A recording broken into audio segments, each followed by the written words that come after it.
Evening whores, Matt fucking Haney here. Hope you guys are having a great Black History Month. I know I am.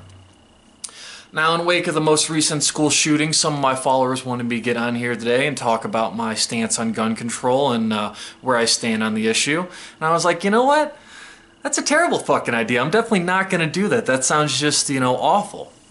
So instead, I'm going to do a little Harry Potter special.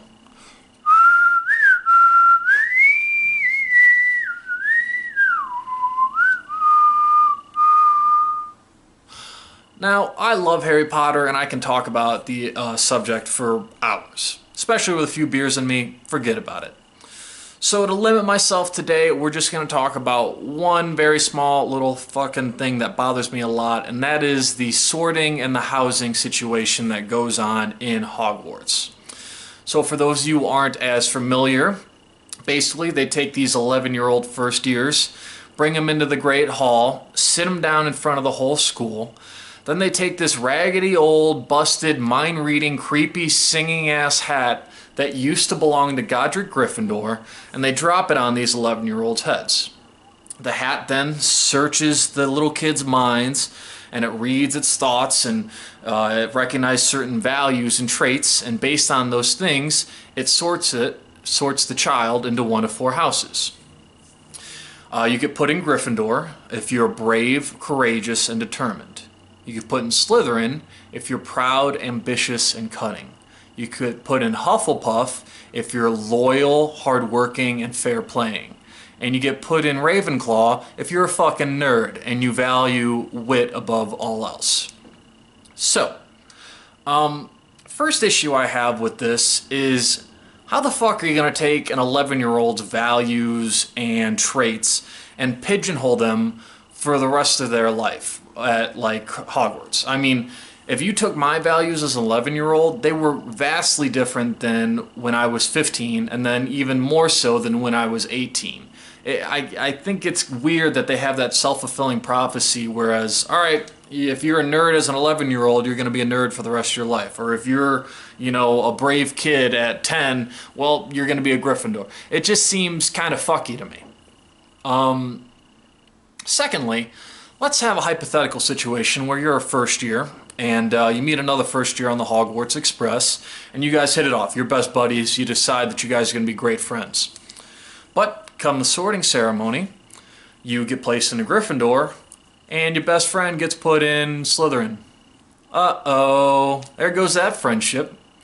Because not only do you guys eat at a separate dining room table, you guys live in completely separate corridors that you're not allowed to visit each other in. You're going to have totally different class schedules where you might, share one, maybe two classes a week.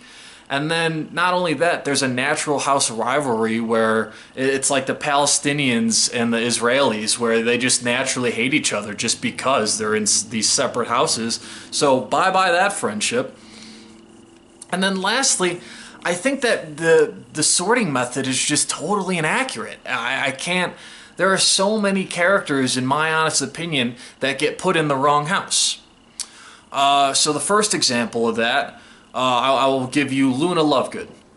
Now, Luna Lovegood was put into Ravenclaw, which is the stereotypical nerds, but that's really not her at all. I mean, the girl who's reading the Quibbler upside down and who believes in all these fake creatures that don't exist and whose logic is, it must be real because nobody has proven that it isn't real yet. Like, what?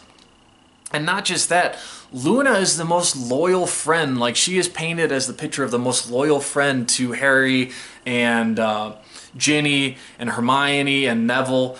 That in the fifth book, when they go break into the Ministry, it's Luna goes with them not because it's the right thing to do or because she's brave. She goes because she's loyal to her friends and she wants to help her friends.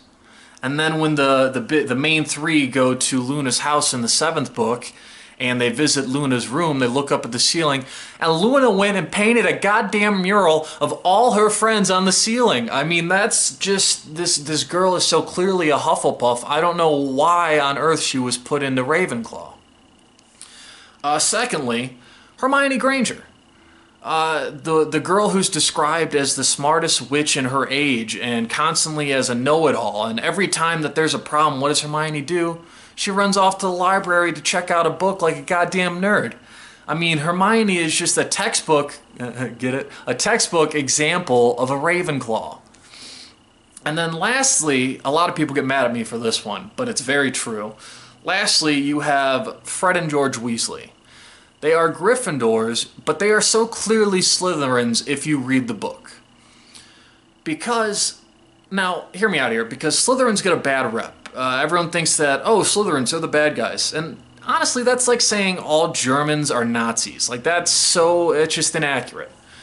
Fred and George don't give a shit about anything other than trying to make a ton of money off their joke shop. And that's all they do throughout the books is blow off schoolwork and blow off responsibilities in order to perfect their products that they're going to sell once they're out of school. They're ambitious and they're cunning, and they are just so pure Slytherins it hurts.